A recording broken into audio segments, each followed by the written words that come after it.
Assalamualaikum warahmatullahi wabarakatuh. Selamat datang di channel Rumah Pade.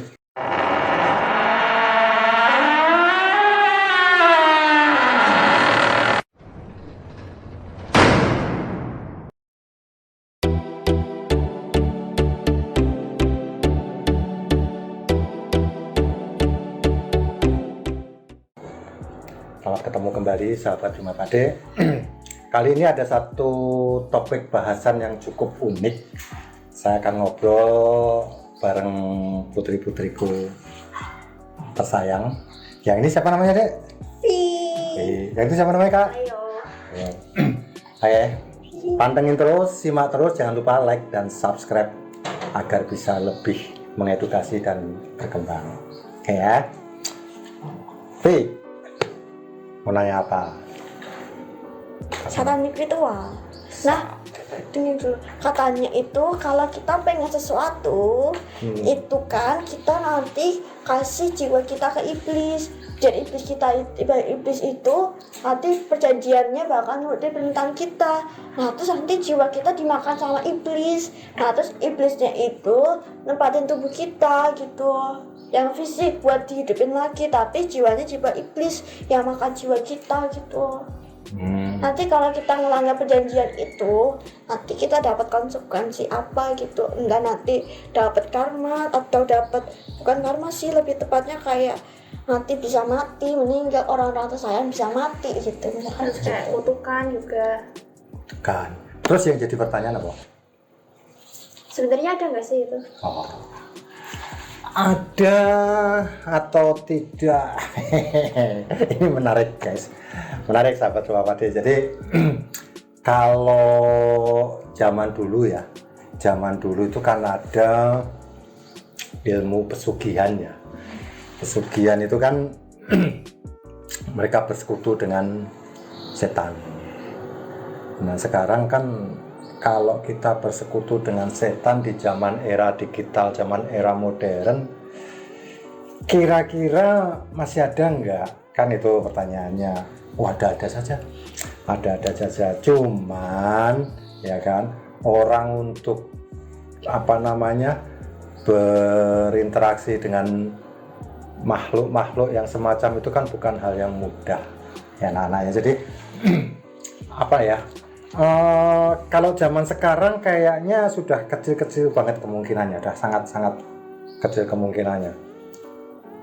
Apalagi kita bersekutu, ada satu ritual khusus, yaitu aliran sesat.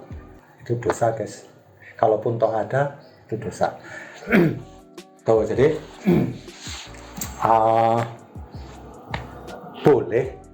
boleh kita mengerti tentang dunia gaib, ya kan? Boleh kita belajar mengenal spiritual, itu boleh. Cuman jangan sampai kita terbawa arus, bahkan kita diperbudak dengan hal-hal gaib. Karena apapun manusia tetap lebih sempurna, ya. Jadi lebih sempurna daripada makhluk-makhluk itu. Nah sekarang itu lihat di TV, apa baca buku, atau ada temen yang pernah ngalami? Kalau dari Kakak sendiri kan banyak tuh kayak film-film yang nyeritain tentang kayak ritual satanik tadi. Karena pasti kayak ada kebutuhan lah yang harus dipenuhi. Nah terpaksanya pakai jalan itu. Terus dari Dede nanti juga baca buku kan, ya kemungkinan itu juga. Tuh. Jadi itu zaman dulu ya, zaman dulu. Mungkin kalau zaman sekarang mungkin sudah persentasenya udah kecil. Kalaupun toh ada, ya itu dinamakan dengan aliran sesat, ya kan? Aliran sesat di agama kita kan nggak ada yang seperti itu ya. Benar atau tidak hal itu pernah terjadi? Ya Papa bilang benar, pernah itu terjadi. Pernah terjadi, dan mungkin di zaman sekarang masih ada minoritas atau sebagian kecil yang masih menganut seperti itu gitu. Karena yang namanya jin, setan, hantu, iblis, siluman kan berdampingan dengan manusia, ya toh? Berdampingan, dekat sekali. Nah yang jelas buat anak-anak Papa ya, kalian boleh sekedar mengerti itu aja, cuma jangan sampai apa sih, jangan sampai mencoba belajar untuk mengenal lebih jauh. Itu yang paling penting. Nah, apalagi simbol-simbol satanik ritual. Nah katanya tuh kalau kita lihat simbol-simbol satanik ritual dan simbol-simbol kayak tentang mantra-mantra, jadi satu simbol itu kayak ada mantra, misalkan simbol A gini, itu nanti ada mantranya nanti apa gitu loh.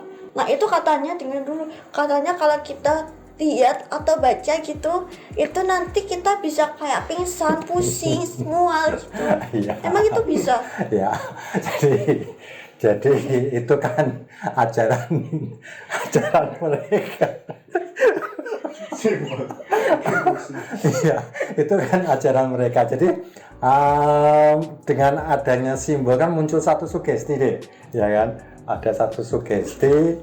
Ketika orang sudah tersugesti dengan simbol, akan menumbuhkan atau membuat jiwa kita menjadi terguncang, atau jiwa kita menjadi terpengaruh, jiwa kita menjadi tersugesti lah, pokoknya jiwa kita akan tersugesti ke sana. Jadi kalau masalah pusing dengan kita melihat simbol, sebetulnya nggak ada. Tapi kan siapa tahu bisa dimasukin mantra atau apa gitu sama iblisnya. Nggak bisa. Jadi ini yang perlu diluruskan ya. Jadi perlu diluruskan, tidak semua segala sesuatu kita sebagai manusia bisa memasukkan atau berinteraksi dengan makhluk-makhluk itu dan enak sendiri kita bisa memasukkan ke dalam apapun benda padat lainnya. Itu tidak seperti itu. Jadi tidak semua manusia bisa. Itu yang perlu digarisbawahi, bukan berarti ketika kita membuat simbol terus nanti bisa dimasukin. Itu enggak begitu. Jadi ya mungkin orang yang bisa memasukkan itu ya orang-orang tertentu, mungkin sang gurunya atau memang praktisinya kan gitu loh. Jadi kayak orang lain misalnya abang terus membuat simbol itu bisa dimasukin, nggak bisa. Nggak bisa itu, jadi beda. Tuh. Tapi haruskah caranya kayak gitu, atau sebenarnya ada cara lain yang lebih simpel, apa yang kayak kan itu kan harus pakai, tadi kan kayak harus ada simbol, harus ada mantra, apakah harus pakai itu, apa sebenarnya bisa aja gitu Ya. Ada juga yang harus gali tanah di hutan sampai kedalaman 7 meter. Jadi setiap itu ada langkahnya, 1 jam gali lapisan pertama, terus dalam 2 jam gali lapisan kedua. Nah itu sampai 7 meter dan 7 jam gitu. Terus nanti berdiri di tengah-tengah lubang kotaknya itu sambil baca buku mantra itu, sambil manggil setannya itu. Ya, itu kan praktisinya ya. Kalau praktisinya mungkin ya kan. Cuman kalau orang-orang lain untuk mengikuti cara dia untuk bisa melakukan hal yang sama, enggak lah. Kan gitu loh, karena masing-masing kayak papa sendiri juga, papa melakukan hal-hal semacam ini belum tentu Mas Dewa, Mas Iko, Mas Dio bisa melakukan sama yang dilakukan papa, ya kan? Mungkin melakukannya bisa sama, cuman hasilnya pasti akan berbeda. Makanya kan untuk dunia-dunia kalau seperti itu kan ada Illuminati ya, ada Illuminati, ada simbol-simbol angka 6 3 kali dan lain sebagainya kan. Itu kan memang aliran-aliran sesat, guys. Jadi aliran-aliran yang memang tidak layak untuk kita ikuti, tidak layak untuk kita pelajari. Kalau mau belajar yang seperti ini ya kita punya Allah yang di atas, kita berserah dan kita terus belajar dengan orang-orang yang tepat gitu loh. Paham ya? Ya. Terus Pak, ini itu memang berarti kalau kita ngelakuin itu apakah benar-benar ada hasilnya atau cuman kayak ya udah sugesti aja gitu?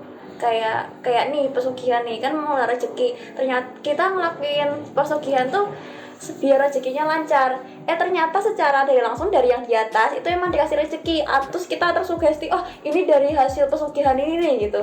Sebenarnya apa gitu, apa memang benar-benar hal kayak gitu tuh bisa menghasilkan? Good. Pertanyaan yang bagus, pertanyaan yang menarik. Jadi begini, kenapa di luar sana banyak orang-orang mencari pesugihan ya? Karena diyakini bahwa yang namanya makhluk gaib bisa melakukan apa yang tidak bisa manusia lakukan, ya kan? Ini benang merahnya di situ. Nah, kalau manusia sudah percaya dengan makhluk goib, setan, siluman, jin, iblis dan lain sebagainya, dan kita meyakini, kita mempercayai dan bahkan kita mengimani, ya namanya manusia lemah kan gitu. Manusia kan lebih sempurna daripada makhluk-makhluk itu, ya kan. Manusia terdiri dari 3 elemen, air, api, dan tanah, ya kan. Sedangkan makhluk seperti itu hanya terbuat dari 1 elemen, yaitu api. Nah, kalau manusia sampai kalah dengan yang 1 elemen, berarti manusia lemah. Itulah. Jadi ya manusia lemah, manusia yang bodoh. Kalau kita mempercayai tanpa adanya satu usaha dan kita mengingkari bahwa ini adalah rezeki daripada yang di atas, berarti manusia itu manusia bodoh, ya kan gitu. Nah, pertanyaan dari kakak tadi, bisa nggak seperti itu? Ya bisa saja karena sugesti, tapi diiringi dengan kerja keras yang benar, kan begitu, dengan usaha yang real, dengan usaha yang betul-betul gitu loh, bukan semata-mata terus kita melakukan satu ritual tiba-tiba harta itu datang sendiri, nggak mungkin kan begitu loh. Karena yang namanya harta, uang, emas dan lain sebagainya itu benda padat kan ya. Benda padat juga tidak akan mungkin tiba-tiba dari yang tidak kelihatan terus tiba-tiba ada di depan kita, atau di depan kita ada emas, kita nggak melakukan apa-apa, depan kita ada uang, kita tidak melakukan apa-apa, kan nggak mungkin itu. Tapi semisal nih, jadi pernah lihat gitu di game sih, itu kalau itu tuyul. Jadi kalau kita melihara tuyul, nah kita kan CEO nih, kalau kita itu CEO. Tapi kita CEO, kita melihara tuyul, terus nanti tiba-tiba karena kita melihara tuyul, kita main sama tuyul, itu nanti usaha kita tuh, perusahaan kita jadi lancar gitu loh, terus pendapatannya lancar, belum selesai. Nah terus abis itu nanti kalau kita berhenti melihara tuyulnya, terus nanti tiba-tiba jadi bangkrut. Ya. Emang kayak gitu ada? Ya berarti kan orang bodoh yang percaya dengan tuyul, dek. Ya kan, tuyul itu ada, ya kan, genderuwo itu ada, semua itu ada, buto ijo itu ada, ya kan. Terus kalau kita percaya dengan orang, tersugesti dengan makhluk-makhluk itu bahwa mereka bisa membantu kita, ya kan, ya berarti kan bodohnya manusia, ya enggak. Terus kita percaya, kita mengagungkan tuyul, kita mendewakan tuyul, ya lucu manusianya itu.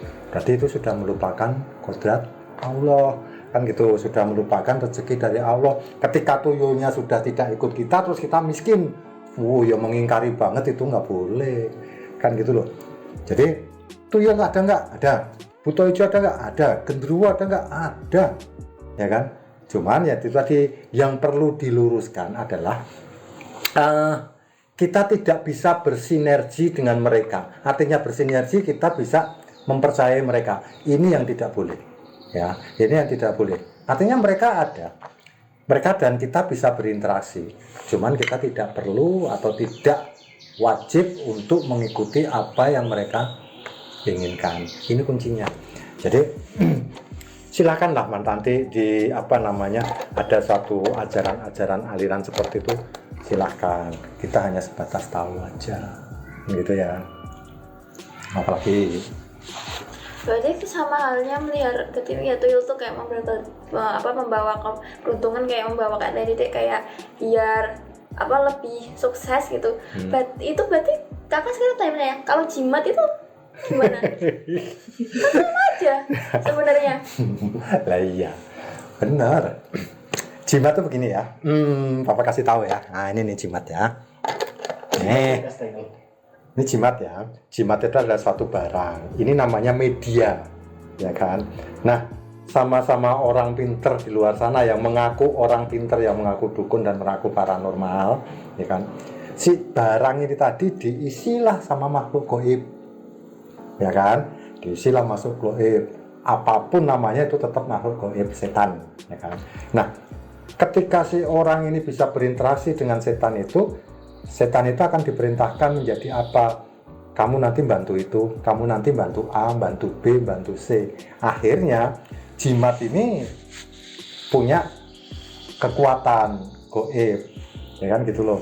Tapi terus manusia percaya dengan kekuatan gaib yang ada di dalamnya, ya nggak bener kan gitu. Memang jimat itu adalah sesuatu yang diisi energi, diisi kekuatan, entah ini energi daripada manusia itu sendiri ataupun energi makhluk gaib, ya kan. Terus ini diberikan satulah jimat, terus jimat ini dikasihkan sehingga ketika orang pegang jimat ini dia bisa memenuhi apa yang menjadi keinginannya. Itu jimat. Jadi jimat itu hanya sebagai benda atau sebagai mediator, tempat tok. Wadahnya bisa energi, bisa makhluk gaib dan lain sebagainya. Itu jimat. Berarti itu juga bisa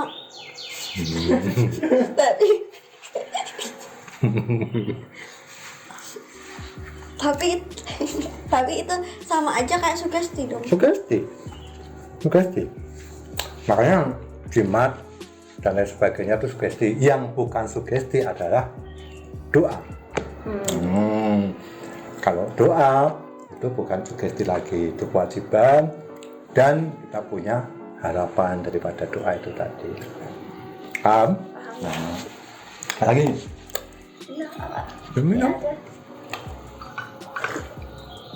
Nah, cukup tanyanya. Kakak udah paham nama yang dikasih tahu Papa? Nah, Oke. oke, udah paham? Paham? Oke, Tak- yakin paham? Oke. Oke, sahabat Rumah Pade, untuk obrolan kali ini kita cukupkan sekian dulu. Obrolan yang santai, ringan, pertanyaan dari putri-putri tercinta dari Vi dan Leo. Mudah-mudahan ini bisa membuka sedikit wawasan dan edukasi buat sahabat Rumah Pade. Tetap harus berpikir cerdas. Akhir kata, Assalamualaikum warahmatullahi wabarakatuh. Salam cerdas.